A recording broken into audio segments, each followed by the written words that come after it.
नमस्कार शेतकरी बंधूंनो, मी आपला ॲग्रोस्टार ॲग्री डॉक्टर अतुल टेमगिरे. शेतकरी बंधूंनो, आपण फळभाज्या पीक असेल किंवा फळ पीक असेल याच्याविषयी बरेचसे व्हिडिओ जे आहे ते आपल्या ॲग्रोस्टारच्या युट्यूब चॅनलवर पाहिले आहेत. परंतु आपण आज एक वेगळ्या पिकाविषयी या ठिकाणी माहिती घेणार आहोत आणि त्याच्यासाठी आपल्याला तेजस कोल्हे सर या ठिकाणी उपस्थित आहेत. शेतकरी बंधूंनो, आपण आज झेंडू हे पीक आहे जे महाराष्ट्रासाठी खूप महत्वाचं पीक मानलं जातं. ते अशा कारणाने की झेंडूची जी लागवड आहे ती आपण वर्षभर करू शकतो, परंतु त्याचा योग्य हंगाम जो आहे तो जर आपण योग्य पद्धतीने जर केला तर त्या याच्यामध्ये चांगलं उत्पादन घेण्याची क्षमता जी आहे ती झेंडू पिकामध्ये आहे. तर शेतकरी बंधूंनो, तेजस सरांकडून आपण बरेचसे फळपीक असेल किंवा फळभाज्या पीक असेल याच्याविषयी बरंचसं मार्गदर्शन मागील व्हिडिओमधून घेतलं होतं, परंतु फुलशेतीमधलं पहिलंच पीक जे आहे ते आज आपण या व्हिडिओच्या माध्यमातून डिस्कशन करणार आहे. तर तेजस सर, झेंडू पिकामध्ये जसं आपण बघितलं, जर आपल्याला चांगलं उत्पादन जर घ्यायचं असेल तर आपल्याला काही हंगाम जे आहेत बरोबर ते खूप महत्वाचे आहेत आणि त्या हंगामानुसार आपल्याला लागवड नियोजन करणं गरजेचं आहे. तर आपण वर्षभरामध्ये जे विविध सण येत असतात तर त्याच्यामध्ये आपण जर चांगलं मार्केट आपल्याला जर सापडायचं असेल तर झेंडू पिकाची लागवड कधी करणं योग्य आहे? आता याच्यामध्ये कसं आहे, सर्वदूर महाराष्ट्रभर जरी म्हणलं तरी झेंडूची लागवड होते. आपला जो पश्चिम महाराष्ट्राचा भाग आहे तर तिथं पाण्याची फारशी चिंता नाही, त्यामुळे तिथं शक्यतो उन्हाळ्यातला हंगाम घेतला जातो. जर तुम्ही मराठवाडा विदर्भ या भागामध्ये गेले तर तिथं तुम्हाला शक्यतो तरी जून जुलै किंवा काय आपण ज्याला म्हणतो खरीप आणि रब्बी या दरम्यानच लागवडीची मर्यादा असते, कारण तिथं पाण्याचं थोडंसं समस्या आहे. आता हा झाला एक भाग. दुसरा भाग, झेंडूची लागवड करत असताना प्रत्येक शेतकऱ्याचं धोरण हे फक्त फुल विक्री हे नसतं. तर बऱ्याच वेळेला असंही आढळलंय की झेंडूचा उपयोग काही शेतकरी ट्रॅप क्रॉप म्हणून करतात, काही शेतकरी पीक फेरपालट या अनुषंगाने करतात, काही शेतकरी याचा उपयोग फक्त त्यांच्या जे काही म्हणजे उदाहरण द्यायचं झालं तर टोमॅटो उत्पादक शेतकरी जर आपण पश्चिम महाराष्ट्रातले पाहिले तर त्या टोमॅटो उत्पादक शेतकऱ्यांना सतत त्या शेतामध्ये टोमॅटो घेऊन घेऊन जमिनीत निमॅटोडची समस्या येते किंवा जमिनीचा कस कमी होतो. मग पीक फेरपालट म्हणून काय तर ते झेंडू सारख्या पिकाचा तिथं वापर करतात. मग त्यांचा उद्देश उत्पन्न हा बिलकुलही नसतो, परंतु एक आहे की बाजारपेठेत चांगला भाव राहिला तर ते नक्कीच विकतील, 2 रुपये त्याच्यातून नफाही करतील. आणि जर बाजारभाव नसला तरी ते फारसे त्याच्याविषयी चिंता करत नाही. पण जे शेतकरी एक बाजारपेठ टार्गेट ठेवूनच करतात, म्हणजे तुम्ही जर साताऱ्याचा पूर्वेकडचा भाग असेल, मराठवाडा आणि मराठवाड्याचा पूर्व पश्चिम दोन्ही आणि विदर्भातला पश्चिमेकडचा भाग असेल किंवा खानदेशचा काही भाग असेल, इथं टार्गेट ठेवलं जातं की आपल्याला या बाजारपेठेमध्ये या वेळेला आपली फुलं घेऊन जायचं. मग त्या अनुषंगाने आपल्याला लागवडीचा विचार करणं गरजेचं आहे. आता जर वर्षभराच्या सुरुवातीपासून जर विचार केला, म्हणजे आपल्या शेतीच्या अनुषंगाने जे पहिला शेतीमधला जो टप्पा येतो तर तो खरीप हंगामातला, मग आपल्याला फुलं कधी पाहिजेत तर साधारणपणे जर आपल्याला गणपतीमध्ये फुले पाहिजे तर मग आपल्याला आषाढी वारी ज्यावेळेस असते त्या दरम्यान आपल्याला रोपं लागवड तर ती आपल्याला केली पाहिजे. जर आपल्याला गणपती सोडून नवरात्रामध्ये जायचे तर नवरात्रासाठी आपल्याला जे नियोजन आहे तर ते साधारणपणे नागपंचमीच्या आसपास केलं पाहिजे. जर आपल्याला दसऱ्याच्या वेळेला फुलांची गरज आहे किंवा त्या बाजारपेठेला आपल्याला लक्ष करायचे तर रक्षाबंधनच्या आसपास किंवा नारळी पौर्णिमा जी म्हणतो तर त्यावेळेस आपल्याला त्याची पुनर्लागवड रोपांची करणं गरजेचं आहे. त्यानंतरचा अजून हंगाम जे तर मग दिवाळीच्या वेळेस सगळ्यात मोठा कालावधी येतो दिवाळीच्या वेळेसचा.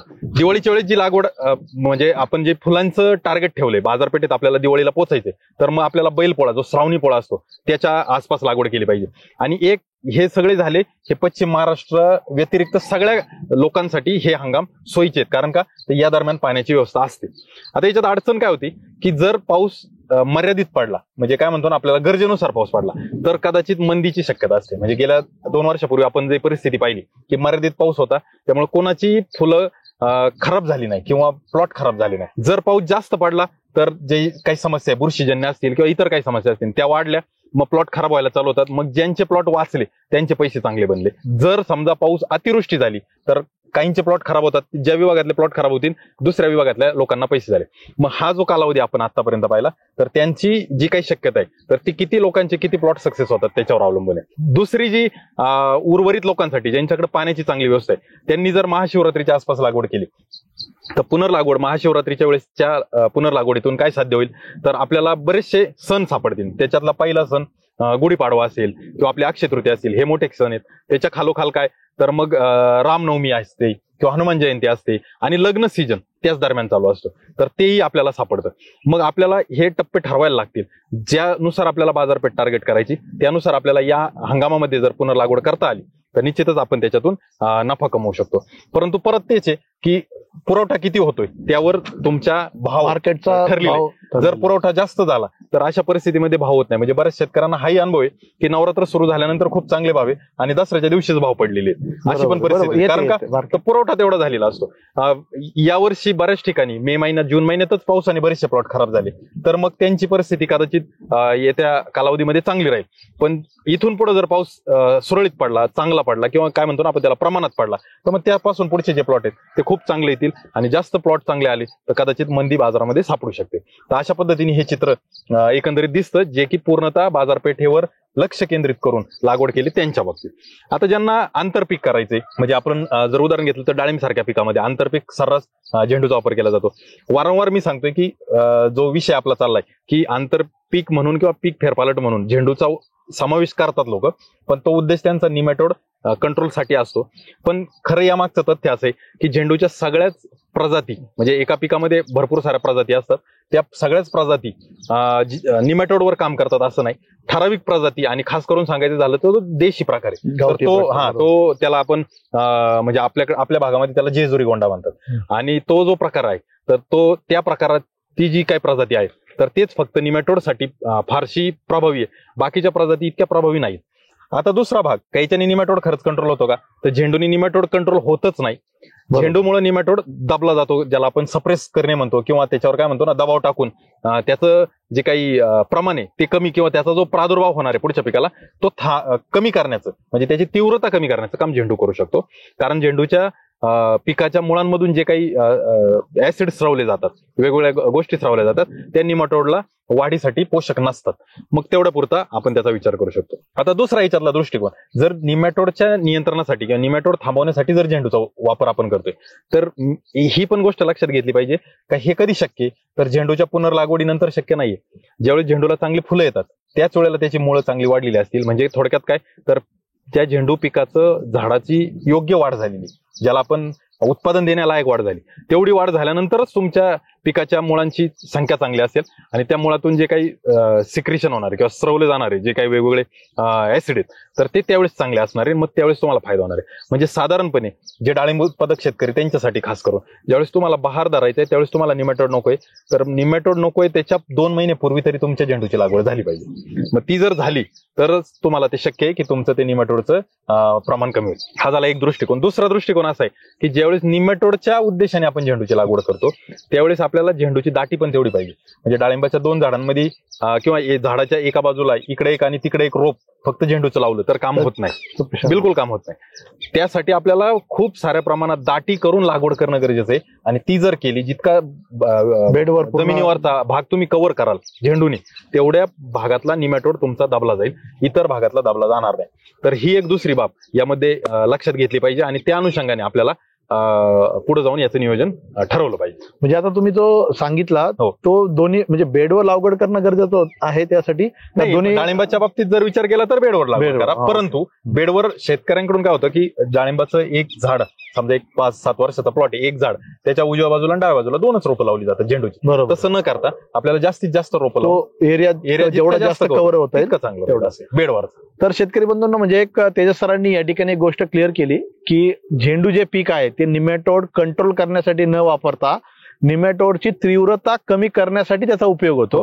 हे तेजस सरांनी आता आपल्याला क्लिअर या ठिकाणी सांगितलेलं आहे. आणि त्याच्यामध्ये पण एक स्पेसिफिक प्रजाती जी आहे तीच त्याच्यावर काम करते.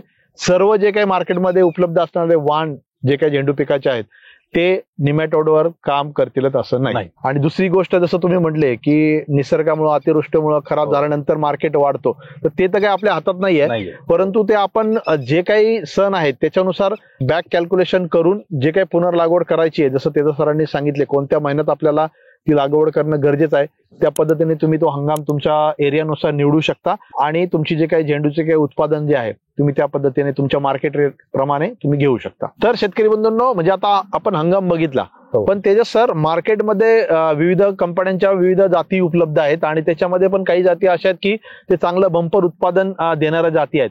तर म्हणजे हंगामानुसार काही जातीमध्ये बदल आहेत का आहेत. ओके, मग त्यानुसार कोणकोणत्या जाती म्हणजे हंगामानुसार आपण निवड करणं गरजेचं आहे? आता शेतकऱ्यांचा अनुभव म्हणजे प्रामाणिकपणे सांगायचं तर 5-6 वर्षापूर्वी पिवळ्या रंगाच्या झेंडूला फारशी अशी काही मागणी नव्हती. बरोबर आहे. परंतु कदाचित प्लॅस्टिकच्या फुलांनी लोकांना सवय लावली आणि पिवळा कलर सुद्धा लोकांना आवडायला लागला, ग्राहकांना, आणि मग पिवळ्या जातीची पण लागवड वाढायला लागली. मग आता आपल्याकडे 3 प्रामुख्याने जर प्रकार पाडले जे झेंडूच्या लागवड जी मोठ्या प्रमाणात होते त्यापैकी एक गावरान प्रकार आपण जो जेजुरी गोंडा म्हणतो तो आपण बाजूला केला. जेजुरी गोंड्यामध्ये अजून एक गोष्ट आहे, कदाचित बऱ्याच शेतकऱ्यांना ही पण माहित असेल का दिवाळीचा दिवा पाहिल्याशिवाय त्याला फुलं पण येत नाही. म्हणजे तुम्ही लागवड कधी करा परंतु दिवाळीच्या वेळेलाच तिथपासून पुढे ते फुलं उमलायला चालू होतं. मग तो आपल्याला दिवाळी किंवा दसरा वगैरे तो टाइम त्याच्यामध्ये सापडतच नाही, तो हंगामच सापडत नाही तिथपासून पुढे. आता ज्या आपल्याकडे आहेत तर त्यामध्ये मग पिवळा कलर एक आहे, एक ऑरेंज कलर म्हणजे ज्याला नारंगी कलर म्हणतो तो एक आहे, आणि एक थोडासा गोल्डन कलर किंवा ज्याला आपण सोनेरी रंग म्हणतो. तर अशा पद्धतीने 3 वेगवेगळे प्रकार पडतात. मग जे लग्न सीझन मध्ये किंवा उन्हाळी हंगामामध्ये जी लागवड होते ज्याला आपण रब्बी आणि उन्हाळी लागवड म्हणू शकतो आणि खास करून महाशिवरात्रीची लागवड म्हणतो, तिथं पिवळ्या रंगाच्या फुलांना थोडीशी मागणी तुलनेने जास्त आहे. आणि तिथं पिवळ्या रंगाची फुलं लावण्याचा दुसरा एक फायदा असा आहे की पिवळ्या रंगाचे जेवढे काही झेंडूचे वाण आहेत तर ते रोगाला फार सहनशील नाही, म्हणजे थोडेसे लवकर बळी पडतात रोगाला. मग प्लॉट टिकण्याची जी काही त्याची जास्त कालावधी तर तो पिवळ्या झेंडूचा कमी आहे. मग ते जर तुम्ही महाशिवरात्रीच्या वेळेस वगैरे जर पिवळ्या झेंडूचा प्रेफर दिला तर निश्चितच तुम्हाला तो फायदा मिळतो. एक तर त्या फुलांनाही त्या कालावधीमध्ये मागणी आहे आणि जास्त कालावधीसाठी आपला प्लॉट टिकू शकतो. कारण का तर ते वातावरण आपल्याला कीड रोगासाठी फार पोषक नाही. आता जर तुम्ही ऑरेंज मध्ये गेले तर ऑरेंज किंवा जो गोल्डन आहे तर त्याला वर्षभर मागणी आहेच. आणि खास करून त्याची लागवड जर पावसाळा किंवा जे काही आपले आषाढी वारी म्हणू किंवा नागपंचमी म्हणू त्या दरम्यान जर असेल तर तुम्हाला त्याच्यात कीड रोगापासून तो फारसा बळी पडत नाही. त्याची जी काही क्षमता आहे प्रतिकारक शक्ती आहे तर ती ऑरेंजची तिथं जास्त आहे. मग त्या हंगामामध्ये तुम्ही ऑरेंजची लागवड करू शकता. आता आपल्या भागामध्ये जर आपण विचार केला तर शेतकरी 60-40 असा रेशो ठेवतात. म्हणजे साधारण 1 एकरला आपल्याला 6,000 पासून 8,000 रोपं लागतात. जिथं 6,000 रोपं लावायची तिथला शेतकरी 4,000 रोपं ऑरेंजची आणि 2,000 रोपं पिवळ्या झेंडूची लावतात. आणि जिथं 8,000 रोपं लावायची तिथं 3,000 पिवळ्याची आणि 5,000 ऑरेंजचे असंही नियोजन करतात. तर मग पिवळ्या रंगाचं उत्पादन तुलनेने कमी, ऑरेंजचं तुलनेने जास्त आहे. पण दोन्हींची लागवड करण्यामागचा उद्देश असा आहे की आपल्याकडे बऱ्याचशा भागामध्ये व्यापारी डायरेक्ट प्लॉटवर खरेदीला येतो. व्यापारी जर प्लॉटवर खरेदी आला तर कदाचित व्यापाऱ्याला दोन्ही रंगाच्या फुलांची गरज असते. मग त्या अनुषंगाने शेतकरी असं नियोजन करतात. जिथं तुम्हाला बाजारपेठेत स्वतः माल पाठवायचा आहे तिथं फक्त तुम्ही ऑरेंज किंवा फक्त येलो किंवा फक्त गोल्डन अशा पद्धतीने नियोजन करू शकतात.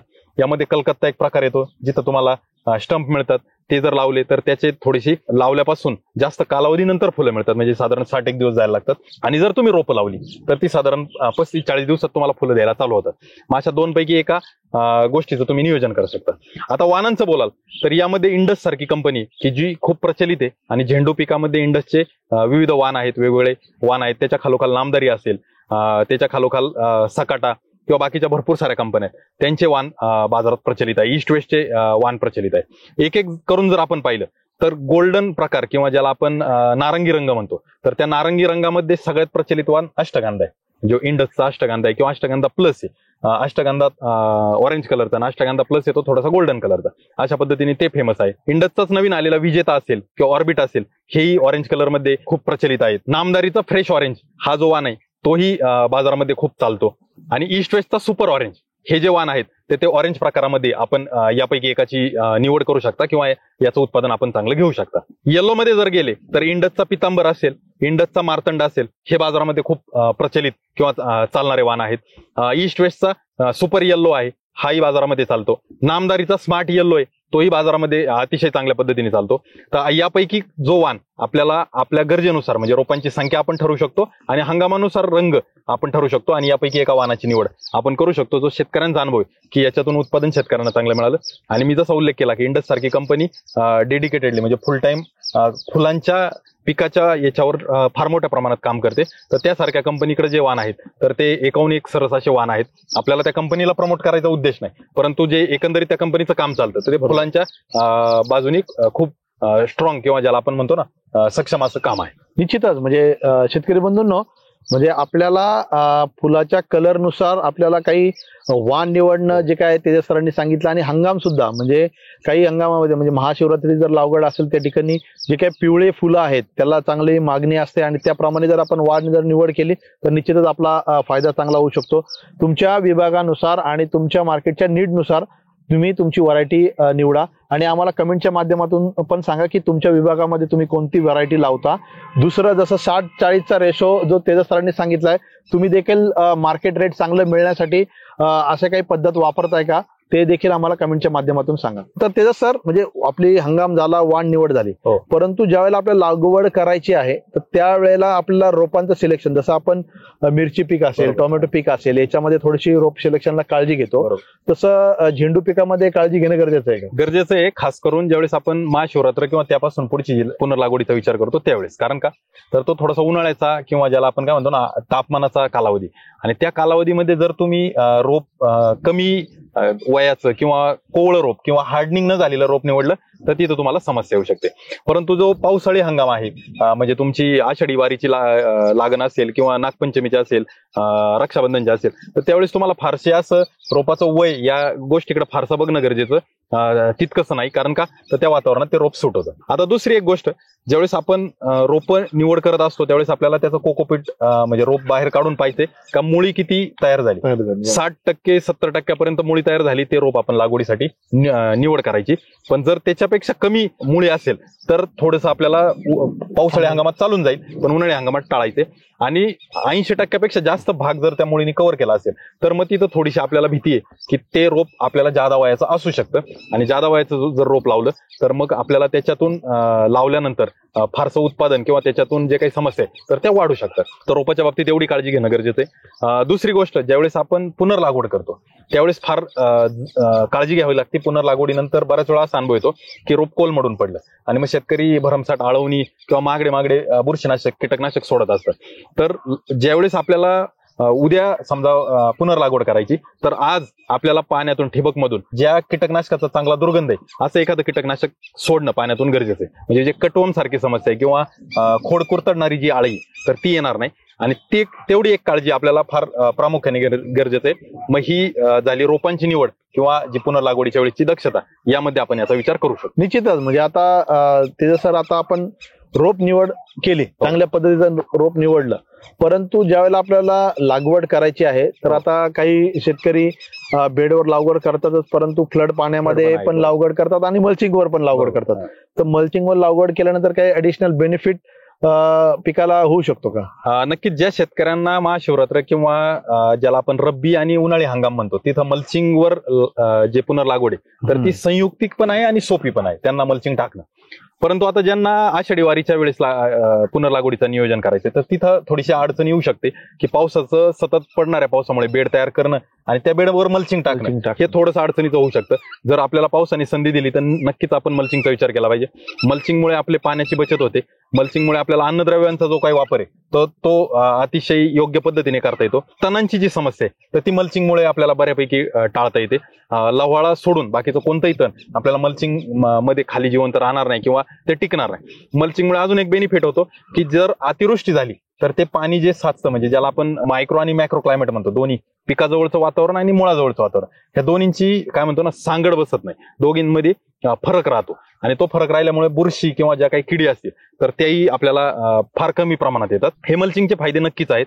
मल्चिंगचा वापर शक्यतो करावा. ठिबक आणि मल्चिंगवर बेड बनवून जर आपण हे करणार असाल, पुनर्लागवड करणार असाल तर साधारणपणे 4, 4.5, 5 किंवा 6 फुटापर्यंत आपण 2 बेड मधलं अंतर ठेवायचे. एकरी रोपांची संख्या 6,000 कमीत कमी आणि 8,000 जास्तीत जास्त. मग जर आपण फ्लडवर लागवड करत असू तर तिथं अंतर आपलं थोडंसं कमी राहील, म्हणजे साधारण 3-3.5 फूट बाय 1.5 फूट या पद्धतीने कदाचित 8-10 हजार रोपांची संख्या बसेल.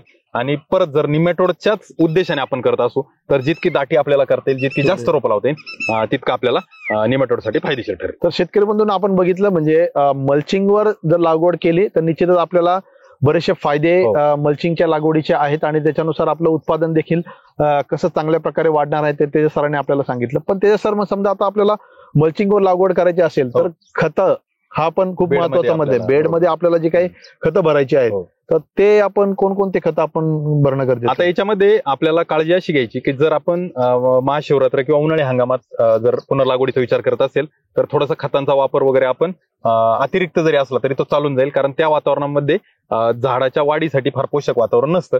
मग त्यावेळेस आपल्याला समस्या फार येणार नाही. पण जर आपण जून, जुलै, ऑगस्ट, सप्टेंबरच्या हंगामामध्ये जर पुनर्लागवड करणार असेल तर आपल्याला मर्यादित खतांचं नियोजन बेडमध्ये ठेवायचं. बरोबर. मग त्यामध्ये आपण काय ठेवायचं, सिंगल सुपर फॉस्फेट हे संयुक्तिक आहे, त्याच्यासोबत सल्फर, त्याच्यासोबत पोटॅश एवढे आपण नियोजन ठेवू शकतो. आणि सेंद्रिय खतामध्ये जर आपल्याकडे शेणखत असेल तर शेणखत, निंबोळी पेंड असेल तर ते अतिशय चांगलं, त्याच्यासोबत कोंबड खत असेल तर ते वापरू शकतो, किंवा आपलं संचार सारखं जे की सेंद्रिय घटकांनी युक्त आणि त्याच्यामध्ये जीवाणूजन्य जीवाणू जे आहेत पिकाला नत्रस्फुरत पालाश मिळून देणारे, तर त्यांचाही आपल्याला फायदा होतो. तर अशा पद्धतीने आपल्याला बेड भरणं गरजेचं आहे. हे जर नियोजन आपण उन्हाळी हंगामात करत असेल तर मग सिंगल सुपर फॉस्फेट ऐवजी आपण DAP असेल किंवा 10-20-20 असेल किंवा जे आपलं 20-20-0 असेल तर या खताचा वापर आपण बेड भरण्यासाठी करू शकतो. आणि जर आपल्याकडे ठिबक आहे तर ठिबकने आपल्याला नियोजन पुढचं चालू ठेवायचे. तर ते साधारणपणे सुरुवातीच्या अवस्थेमध्ये उन्हाळी हंगाम असेल तर आपण 19-19चा वापर चालू ठेवून तो स्टार्टर ग्रेड आहे, जोपर्यंत फुलं दिसत नाही तोपर्यंत 19-19, त्यानंतर आपल्याला 12-61, 13-0-45 आणि शेवटच्या टप्प्यात 0-52-34 असा वापर करायचा आहे. आणि ते जर आपण पावसाळी हंगामात करत असेल तर सुरुवातीला 19-19 न देता 12-61 किंवा 0-52-34 ने आपल्याला सुरुवात करायची आणि टप्प्याटप्प्याने मग 13-0-45 असेल, परत 0-52-34 असेल, 0-30-35 सारखा स्पेशालिटी ग्रेड असेल किंवा 0-42-47 सारखा ग्रेड असेल, जिथे आपल्याला फुलांची संख्याही चांगली मिळते आणि त्याचं गुणवत्ताही चांगली मिळते. तर अशा पद्धतीने आपल्याला नियोजन करावं लागतं. आता झेंडू पिकामध्ये हे सगळं करत असताना हे फुलपीक आहे, म्हणजे हे सुगंधी पीक आहे, तर याचा अर्थ असा की याला सल्फरची गरज चांगल्या पद्धतीने लागते. मग जर आपण उन्हाळी हंगामात लागवड करत असेल, बेडमध्ये नाही भरले तर आपण गरजेनुसार 1-1.5 किलो सल्फर जे ते 15 ते 21 दिवसांनी ठिबकद्वारे सोडू शकतो. आणि जर पावसाळी हंगामात आपण लावणार असताना तर मग त्यावेळेस आपण बेडमध्ये सल्फर भरू शकतो आणि ठिबकद्वारे सुद्धा त्याचा वापर वेळच्यावेळी करू शकतो. याच्या व्यतिरिक्त पिकामध्ये हिरवेपणा टिकण्यासाठी आपण मॅग्नेशियम सल्फेटचाही वापर साधारणपणे दर 15 दिवसांनी 5-5 किलो मॅग्नेशियम सल्फेटचा वापर केला पाहिजे. आणि मग राहिलं काय तर मग कॅल्शियम, जे की आपल्या पिकाची चांगली काय म्हणतो ना पेशीभित्तिका बनण्यासाठी, पीक रोग प्रतिकारक्षम राहण्यासाठी आपण कॅल्शियमचा वापर, कॅल्शियम नायट्रेट असेल किंवा बाजारामध्ये चिलेटेड कॅल्शियम असेल किंवा ऑक्साईड फॉर्म मधलं कॅल्शियम असेल, तर हे साधारणपणे 21-25 दिवसांनी आपल्याला त्याचे डोस जे 3 ते 4 वेळा आपल्याला याचा वापर करायचा आहे. कॅल्शियम सोबत आपण बोरॉनचाही वापर सांगतो शेतकऱ्यांना. फुलपीक असल्यामुळे बोरॉनचाही तिथं महत्वाचा रोल आहे फुलपिकासाठी. आणि जे सूक्ष्म अन्नद्रव्य, मग त्याच्यात झिंक असेल, फेरस असेल, मॅंगनीज किंवा मॉलिब्डेनम यासारखे जे सूक्ष्म अन्नद्रव्य ते फवारणीच्या माध्यमातून आपण साधारणपणे महिन्यातून एखादी जी फवारणी होती, मग कीटकनाशक बुरशीनाशक सोबत असेल किंवा फक्त मायक्रोन्युट्रिएंट किंवा ज्याला आपण सूक्ष्म अन्नद्रव्य म्हणतो त्याचे आपण करू शकतो, जेणेकरून आपल्या पिकाला संतुलित असं अन्नद्रव्याचं व्यवस्थापन आपण देऊ.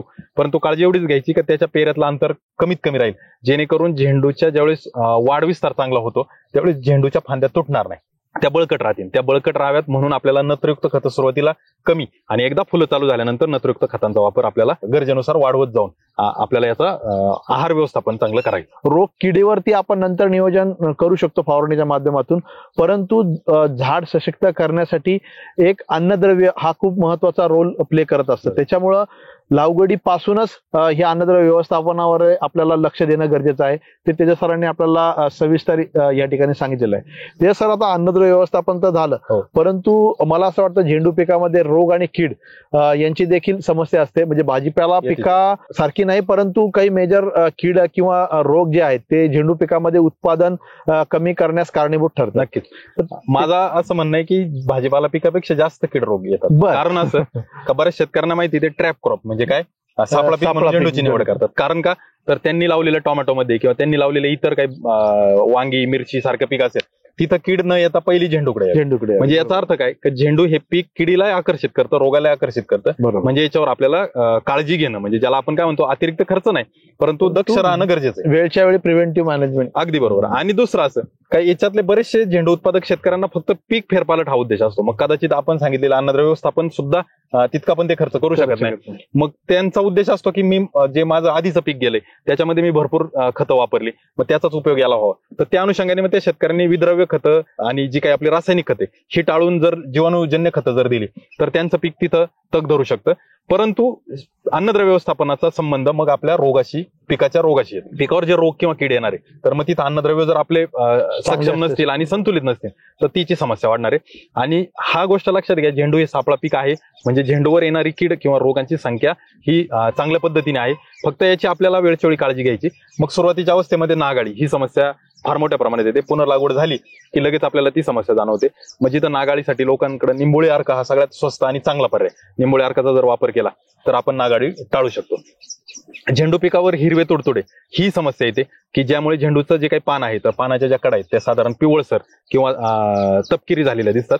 मग त्या कडा पानांच्या ज्या आहेत तर त्याचा रंग बदलला की समजून घ्यायचं की हिरवे तुडतुड्यांची समस्या आहे. हिरव्या तुडतुड्यांसाठी आपल्याला रस शोषक कीड जी आहे तर तिचं व्यवस्थापन करायचे. उन्हाळी हंगामामध्ये जर लागवड असेल तर पांढऱ्या माशीची समस्या मोठ्या प्रमाणात येते.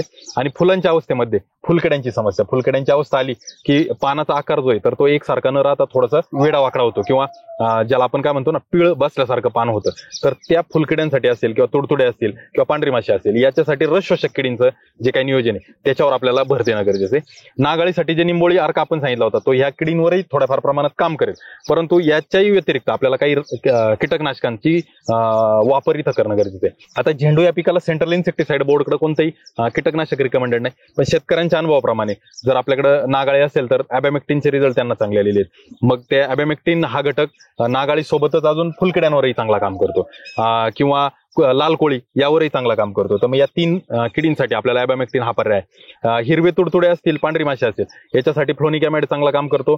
त्याच्यासोबतच जो आपला डिनोटेफिरॉन आहे तोही घटक चांगला काम करतो. परंतु सेंट्रल इन्सेक्टिसाइड बोर्डकडून याला मान्यता नाही. हे शेतकऱ्यांचे अनुभव आहेत किंवा शेतकऱ्यांनी घेतलेले याची उपयुक्तता आहे आणि तीच आपण या ठिकाणी मांडतोय. फुलकिड्यांची जी समस्या आहे त्याला ॲबॅमेक्टिन सोडून मग काय तर जी आळीसाठी चालणारे कीटकनाशक आहेत. मग आळीमध्ये जी झेंडूमध्ये वेगवेगळ्या आळी, उंट आळी वगैरे येत असते, पाणी खाणारी आळी येत असते.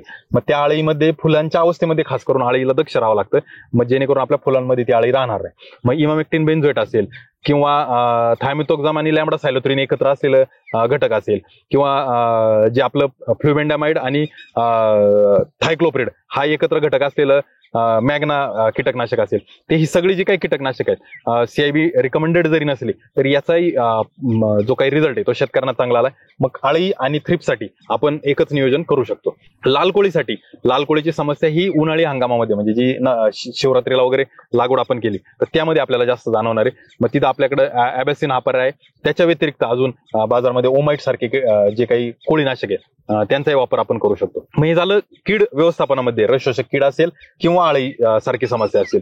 झेंडूमध्ये जर रस शोषक कीड वेळेच्या वेळी नियंत्रणात नाही आणली तर तिथेही आपल्याला व्हायरस सारख्या समस्या जाणवतात किंवा झेंडूची फुल पानांची जी काही साईज बारीक छोटी छोटी होत जातात, गुच्छासारखी साईज बनते आणि मग ही समस्या जाणवल्यानंतर एकंदरीत उत्पन्नावर त्याचा परिणाम होतो. या ज्या काही किडी आपण पाहिल्या रस शोषक असतील किंवा आळीवर्गीय असतील तर या उत्पन्नावर परिणाम करतात पण आपल्या फुलांच्या गुणवत्तेवर पण करतात.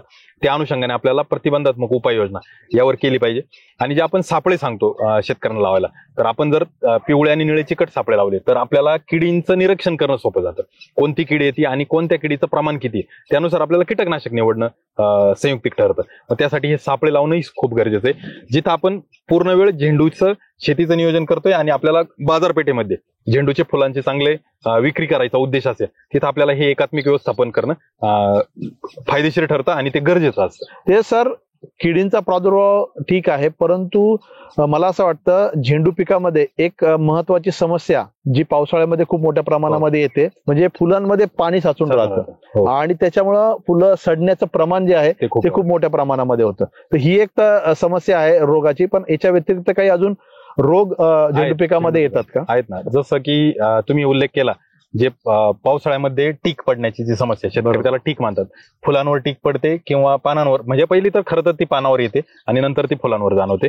मग ते बुरशीजन्य रोगाची समस्या आहे. पर्पल ब्लॉच किंवा ज्याला आपण करपा म्हणतो, जांभळ्या रंगाची पानं झालेली, तर तो करपाही मोठ्या प्रमाणात झेंडूवर येतो. नागाळीचा प्रादुर्भाव वाढला तरी ते पान करपत चालतं आणि नंतर ते करप्यात त्याचं रूपांतर होतं. ती एक समस्या येते. त्यानंतर बॅक्टेरियल जो समस्या आहे म्हणजे त्याला काय म्हणतो आपण जीवाणूजन्य करपा म्हणतो, तर तोही झेंडू पिकामध्ये आढळतो. आता यातला जो पहिला तुम्ही उल्लेख केला की फुलामध्ये पाणी साचून राहतं. आता ज्यावेळेस झेंडू पिकाचं आपल्याला तोडणी करायची तर साधारणपणे 4-6 दिवस आधी जर आपल्याकडे चांगला मोठा पाऊस झाला असेल एखादा आणि जर पाणी साचून राहिलं असेल तर त्याला एकदम सोपा आणि काय म्हणतो आपण त्याला स्वस्तातला उपाय, फक्त इथं आपल्याला मजुरी जास्त लागते किंवा मेहनत जास्त आहे, परंतु खर्च तुलनेने खूप कमी. म्हणजे आपल्याकडे चांगल्या दर्जाचं जे स्प्रेडर किंवा स्टिकर असतं तर त्याचा आपण उपयोग करू शकतो. जसं की वेट सील प्लस आहे, बाजारामध्ये ऍप्साइटी आहे किंवा सिलवेट गोल्ड आहे. तर यासारख्या जे काही स्प्रेडर आहेत तर या स्प्रेडरचा उपयोग आपण 1 लिटरला फक्त 0.25 मिली घेऊन आपण झेंडूवर फक्त त्याची फवारणी करू शकतो. हे जर का त्या फुलाच्या सानिध्यात गेलं हे फवारणी, तर त्या फुलामधलं पाणी निथळून जाण्यास मदत होते. आणि ही प्रॅक्टिस काय फक्त झेंडूत नाही, तर आपण जे काही क्रिकेटचे ग्राउंड पाहतो किंवा फुटबॉलचे ग्राउंड पाहतो तर त्या सगळ्या ग्राउंडवर अशा पद्धतीचं नियोजन केलं जातं, जेणेकरून त्या जे काही लॉन आहे म्हणजे ती जी काही हरळ आहे त्याच्यावर पाणी साचून राहणार नाही, ते पाणी खाली. तर ती प्रॅक्टिस आपण झेंडूमध्ये करू शकतो आणि ती मला वाटतं तुलनेने कमी खर्चिक आहे आणि आपलं होणारा जो काही तोटा आहे तर तो टाळण्यासाठी ही महत्वाची. मग एखादा मोठा पाऊस होऊन गेला की आपल्याला दुसऱ्या दिवशी हे नियोजन करायचं. जर कदाचित परत हे नियोजन केल्यावर परत एखादा पाऊस आला तर गरजेनुसार आपल्याला दुसऱ्यांदाही करावं लागेल. एकरचा खर्च कमी असेल, फक्त मजुरीचा आपल्याला इथं मेहनत लागेल. याच्यामुळे आपल्याला टीक पण टाळते, म्हणजे जे पाणी साचून राहिल्यामुळे जी बुरशीची समस्या येते ती टाळते. जर समजा ती बुरशीची समस्या असेल मग याला बुरशीनाशकांमध्ये पण सेंट्रल इन्सेक्टिसाइड बोर्डकडे कोणते बुरशीनाशक याच्यासाठी नोंदणीकृत नाहीत. मग आपल्या शेतकऱ्यांच्या अनुभवाप्रमाणे आपण कॉपरयुक्त जे बुरशीनाशक आहेत तर त्याचा किंवा जे काही कार्बनडायझिम मँकोझेब किंवा ज्याच्यामध्ये मँकोझेब घटक आहे M45 सारखे जे बुरशीनाशक आहे याचा वापर आपण पावसाळी हंगामामध्ये करू शकतो. कारण का हे संपर्कजन्य पद्धतीने काम करतात. पावसाळी वातावरणामध्ये ज्यावेळेस पावसाचं प्रमाण सतत असतं त्यावेळेस जे काही संपर्कजन्य बुरशीनाशक आहे त्यांचे आपल्याला प्रतिसाद चांगला मिळतो. मग त्यामध्ये आपण M45 कॉपरयुक्त बुरशीनाशकांचा तिथं वापर करू. जर आपल्याला वातावरण चांगलं असेल, अतिशय स्वच्छ सूर्यप्रकाश असेल, तर त्या परिस्थितीमध्ये आपण ॲझोक्सिस्ट्रॉबिन टेबुकॉनिझोल असेल, ॲझोक्सिस्ट्रॉबिन डायफेनकॉनिझोल असेल, ॲझोक्सिस्ट्रॉबिन क्लोथिएनिडिन असेल, तर यासारख्या बुरशीनाशकांचा वापर आपण तिथं करू शकतो, जेणेकरून वातावरण थोडंसं चांगलं आहे, सिस्टेमिक जे बुरशीनाशक आहे त्यांना तिथं काम करायला संधी मिळते. आणि जे जीवाणूजन्य सारखी समस्या आहे तर आपल्या फवारणीच्या वेळापत्रकामध्ये एखाद्या दुसऱ्या वेळेस आपल्याला जे की कासुगामायसिन असेल किंवा व्हॅलिडामायसिन असेल यासारखे अँटीबायोटिक आपल्याला प्रतिबंधात्मक स्वरूपात एखादी दुसरी फवारणी त्याची करणं गरजेचं आहे, जेणेकरून आपल्याला जे जीवाणूजन्य समस्या आहे तर त्या टाळता येतील. आता यापैकी कोणतेही कीटकनाशक बुरशीनाशक सेंट्रल इन्सेक्टिसाइड बोर्डकडे नोंदणी नाही, परंतु शेतकऱ्यांचा अनुभव म्हणून आपण या ठिकाणी सांगतोय. शेतकऱ्यांचे या उन्हे वेगळे काही अनुभव असतील किंवा चांगले अनुभव असतील तेही शेतकरी आपल्यापर्यंत सांगू शकतात. ते सर म्हणजे आता आपण रोगांविषयी माहिती घेतली आणि जो महत्वाचा प्रॉब्लेम आहे शेतकऱ्यांचा की फुलांमध्ये पाणी जे साचून राहतं ते कशा पद्धतीने आपण घालू शकतो याचं म्हणजे चांगलं सोल्युशन आपल्याला तेजस सरांनी या ठिकाणी दिलेलं आहे. पण तेजस सर काही वेळेला काय होतं, फुलांची जी काही संख्या आहे म्हणजे काही प्लॉटमध्ये अन्नद्रव्याचं व्यवस्थापन सुरुवातीपासून जर चांगलं झालं नाही तर फुलांची संख्या जी आहे ती तेवढ्या प्रमाणामध्ये मिळत नाही. मग त्यासाठी काही वरून आपण स्प्रे वगैरे रिकमेंडेशन करू शकतो का? याची गरज पडते. आता जर उदाहरण द्यायचं झालं की शेतकऱ्यांनी जर लागवड समजा उदाहरणार्थ आषाढी वारीच्या वेळेस केलेली आणि त्यांच्या फुलांचा बाजारामध्ये नवरात्रीच्या आसपास फुलं बाजारात न्यायची. आता ही जी कालावधी आहे तर त्यावेळेस काय होतं की शेतकरी सुरुवातीला एखादा दुसरा तोडा करतात. एकतर पहिले फुलांची संख्या वाढवण्यासाठी पहिलं काम करणं गरजेचं आहे. ज्यावेळेस पुनर्लागवड आपण करतो त्यावेळेस जी पहिली कळी येते तर ती पहिली कळी थोडंसं शेंड्यासह खोडायची. ती कळी अगदी छोटी असताना खोडायची. ती जर खुडली तर काय होतं, फांद्यांची संख्या वाढते. बरोबर. फांद्यांची संख्या वाढल्यानंतर ऑटोमॅटिक जेवढ्या फांद्या येतील तेवढी फुलं आपल्याला लागतात. मग तेवढ्या फुलांची संख्या आपल्याला मिळते. आणि जर फांद्यांची संख्या आपण वाढून घेतली तर पहिलं फुलांची संख्या वाढायला एक काम झालं.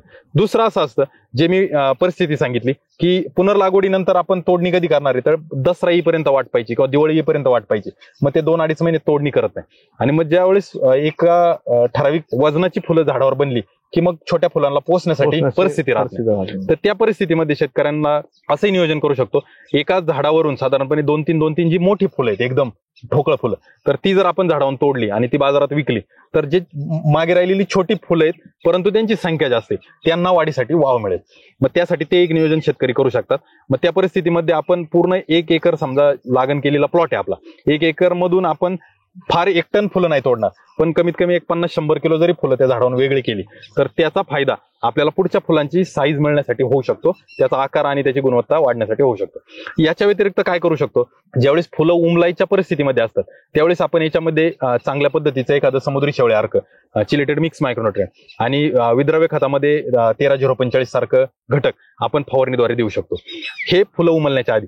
जर फुलं उमललेली असतील तर त्या परिस्थितीमध्ये आपल्याला चिलेटेड मायक्रोन्यूट्रिएंट याचाही डाग येऊ शकतो, त्याच्यानंतर समुद्री शेवळे अर्काचाही डाग येऊ शकतो. मग त्या केसमध्ये आपण अॅमिनो ऍसिड असेल किंवा जे काही आपलं प्रोटीन हायड्रोजिलेट सारखे घटक असतील तर यांची फवारणी करू शकतो, किंवा जे आपलं जिब्रेलिन सारखे घटक असतील तर त्याचं फवारणीच्या माध्यमातून व्यवस्थापन करू शकतो. मग ज्यावेळेस फुलं साधारण उमलली त्यावेळेस आपण ती दुसरी फवारणी घेऊ, आणि ज्यावेळेस फुलं हिरवीच आहेत परंतु काळे आहेत त्यावेळेस पहिली फवारणी घेऊ. असं जर नियोजन केलं आणि मोठी फुलं झाडावरून काढण्याचं जर सातत्य ठेवलं तर ह्या छोट्या फुलांना संधी मिळेल आणि ती फार मोठ्या संख्येने आणि फार मोठ्या वजनाने आपल्याला मिळू शकतात. अशा पद्धतीने आपल्याला हे नियोजन करावं. शेतकरी बंधूंनो, म्हणजे आपल्याला फुलांची संख्या वाढवायची असेल किंवा जी असलेली फुलं जी आहेत त्याची साईज जर बनवायची असेल तर तेजा सरांनी 1-2 गोष्टी आपल्याला त्या ठिकाणी सांगितलेल्या आहेत. तर त्या गोष्टी तुम्ही जर केल्या तर निश्चितच तुमच्या पण झेंडू पिकामध्ये फुलांची संख्या वाढण्यासाठी आणि चांगलं उत्पादन येण्यासाठी मदत होणार आहे. शेतकरी बंधूंनो, आज आपण ह्या ठिकाणी म्हणजे एक वेगळ्या विषयाकडे, आपण वेगळ्या पिकाविषयी आपण सविस्तर चर्चा जी आहे ते तेजा सरांकडून आपण